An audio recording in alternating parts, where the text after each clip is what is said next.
नमस्कार। आज हम एक बहुत ही दिलचस्प कहानी पर बात करने वाले हैं। सोर्स है एक YouTube वीडियो, कर्माधिकारी शनिदेव। हाँ, इसमें देवर्षि नारद और शनिदेव के बीच का एक टकराव दिखाया गया है। बिल्कुल। और हम यही देखेंगे कि कैसे नारद जी ने शनिदेव के प्रभाव को चुनौती दी और शनिदेव ने उसका जवाब कैसे दिया। इसमें कर्म, विवेक, दिव्य प्रभाव, ये सब बातें आएंगी। हाँ, तो चलिए फिर इस कहानी की गहराइयों में उतरते हैं। तो कहानी शुरू होती है शनि एकादशी के दिन। नारद जी वो इस बात से बिल्कुल सहमत नहीं थे कि भगवान विष्णु के साथ शनिदेव की भी पूजा हो। अच्छा। तो उन्होंने सीधे सीधे शनिदेव को चुनौती दे दी। कहा कि मैं आपकी दशा को निष्फल करके दिखाऊंगा। अरे, सीधी चुनौती। हाँ, और शनिदेव ने भी चुनौती स्वीकार कर ली। अच्छा, तो नारद जी ने चुनौती तो दे दी, पर शनिदेव को हराना ये तो कोई आसान काम नहीं। उनकी क्या योजना थी? सोचा क्या था उन्होंने? देखिए, उनकी योजना का केंद्र थे हनुमान जी। हनुमान जी। हाँ, नारद जी हनुमान जी के पास पहुंचे और उनको सलाह दी कि आप एक काम कीजिए, सूर्यास्त तक हिम्मतगिरी पर्वत उठाकर खड़े रहिए। पर्वत उठाकर? क्यों? उनका तर्क ये था कि या तो शनिदेव हनुमान जी का ये रूप देखकर डर जाएंगे, या फिर पर्वत की आड़ होगी तो हनुमान जी दिखेंगे ही नहीं, तो शनिदेव अपनी दृष्टि कैसे डालेंगे। दिलचस्प। और हनुमान जी वो मान गए? हाँ, हनुमान जी तो राम नाम का जप करते हुए पर्वत उठाकर खड़े हो गए। अच्छा। फिर सूर्यास्त भी हो गया, शनिदेव कहीं दिखे नहीं। तो नारद जी ने सोचा, बस मैं जीत गया। उन्होंने घोषणा कर दी अपनी जीत की। हाँ, कर दी। लेकिन कहानियों में अक्सर ऐसा होता है, जहां लगता है सब खत्म, वहीं से कुछ नया शुरू होता है। बिल्कुल सही कहा आपने। तभी शनिदेव प्रकट हो गए और उन्होंने कहा कि भाई मेरी पराजय नहीं हुई है। तो फिर उनकी दृष्टि का क्या हुआ? यहीं पर बात गहरी हो जाती है। शनिदेव ने समझाया कि मेरी दृष्टि का प्रभाव किसी के सामने खड़े होने या न होने से नहीं पड़ता। तो फिर कैसे पड़ता है? वो पड़ता है व्यक्ति के विवेक पर, मतलब सही गलत सोचने की जो शक्ति है ना, अच्छा, उस पर। जब मेरी दशा शुरू होती है तो बुद्धिमान से बुद्धिमान व्यक्ति का विवेक भी शून्य हो सकता है। वो दूसरों के कहने पर ऐसे काम कर सकता है जो सामान्य बुद्धि से शायद न करे। तो शनिदेव के कहने का मतलब था कि हनुमान जी का वो पर्वत उठाना, वही उनकी दशा का प्रभाव था। हाँ, बिल्कुल। उन्होंने कहा कि हनुमान जी जैसे महावीर का नारद जी के कहने पर बिना किसी ठोस कारण के दिन भर पर्वत उठाए रखना, यही मेरे प्रभाव का, मेरे दशा का परिणाम था, जिसने उनके विवेक को असर किया। यानी नारद जी अनजाने में शनिदेव के सहायक बन गए।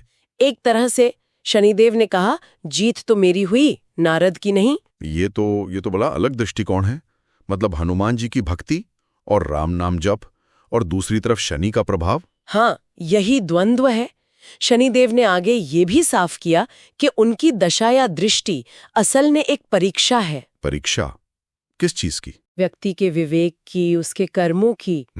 जो सचेत रहता है, सुबुद्धि से काम लेता है, अपने विकारों पर, काम, क्रोध, लोभ, मोह, अहंकार, इन पर नियंत्रण रखता है, उसे मेरी दशा से कष्ट नहीं होता, बल्कि वो मेरी कृपा का पात्र बनता है। अच्छा, और एक बात और थी ना, उस पर्वत के जीवों का क्या हुआ? हाँ, वो भी एक दिलचस्प मोड़ था। शनिदेव ने उसके लिए नारद को धन्यवाद दिया। धन्यवाद? क्यों? क्योंकि हनुमान जी पर्वत उठाए राम नाम जप रहे थे, तो उस पर्वत पर जितने भी जीव थे, उन्हें दिन भर राम नाम सुनने को मिला। और उन सबको मोक्ष मिल गया। अरे वाह, एक अनपेक्षित अच्छा परिणाम निकला। बिल्कुल। लेकिन फिर शनिदेव ने नारद जी के बारे में क्या कहा? उनकी चुनौती का क्या हुआ? शनिदेव ने फिर घोषणा की। कहा कि नारद जी, अगले दिन से आपके जीवन में शनि की महादशा शुरू हो रही है। महादशा कितने समय की? पूरे 19 वर्षों की। 19 साल? हाँ, और साथ में चेतावनी भी दी कि अपने कर्मों पर ध्यान रखेगा, क्योंकि कर्म ही तय करेंगे कि फल शुभ होगा या अशुभ। जाहिर है इस पर नारद जी की प्रतिक्रिया अच्छी नहीं रही होगी। बिल्कुल नहीं। वो तो क्रोधित हो गए, सीधा आरोप लगाया शनिदेव पर कि तुम मुझसे बदला ले रहे हो। बदला? हाँ, कहा कि क्योंकि मैंने विष्णु जी के साथ तुम्हारी पूजा का विरोध किया था, इसलिए तुम ये प्रतिशोध ले रहे हो। उन्होंने शनिदेव को पाखंडी तक कह दिया। और महादेव ने उन्हें जो कर्म अधिकारी का पद दिया है, उस पर भी सवाल उठा दिया। ओह, बात कर्माधिकारी पद तक पहुंच गई। इस पर हनुमान जी ने कुछ कहा? हाँ, हनुमान जी ने फिर शनिदेव का बचाव किया। उन्होंने कहा कि शनिदेव तो विधि के विधान से बंधे हैं, वो अपनी मर्जी से कुछ नहीं करते।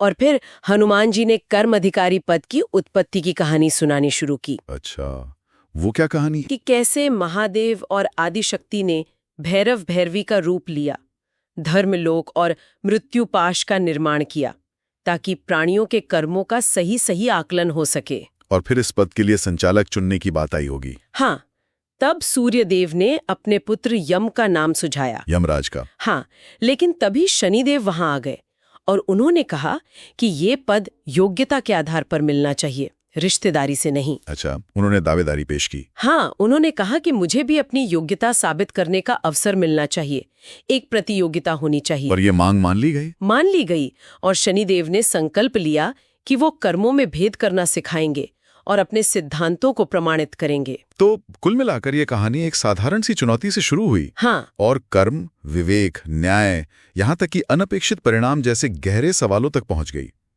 शनिदेव की दृष्टि को सिर्फ एक नकारात्मक शक्ति की तरह नहीं दिखाया गया। नहीं, बल्कि चरित्र की कसौटी के रूप में, कर्मों की परीक्षा के रूप में। बिल्कुल। तो यहाँ एक विचार शायद हम छोड़ सकते हैं सोचने के लिए। हाँ, जरूर। कि क्या जीवन में आने वाली चुनौतियां, जिन्हें हम अक्सर बाधा या दुर्भाग्य मान लेते हैं, जैसे शनि की दशा का डर, क्या वो वाकई सिर्फ रुकावटें हैं, या फिर जैसा इस कहानी में इशारा मिलता है, वो हमारे विवेक को परखने का, कर्मों को सुधारने का, और शायद अनजाने में ही सही कुछ अच्छा कर गुजरने का एक अवसर भी हो सकती हैं। हाँ, इस पर सोचना दिलचस्प होगा।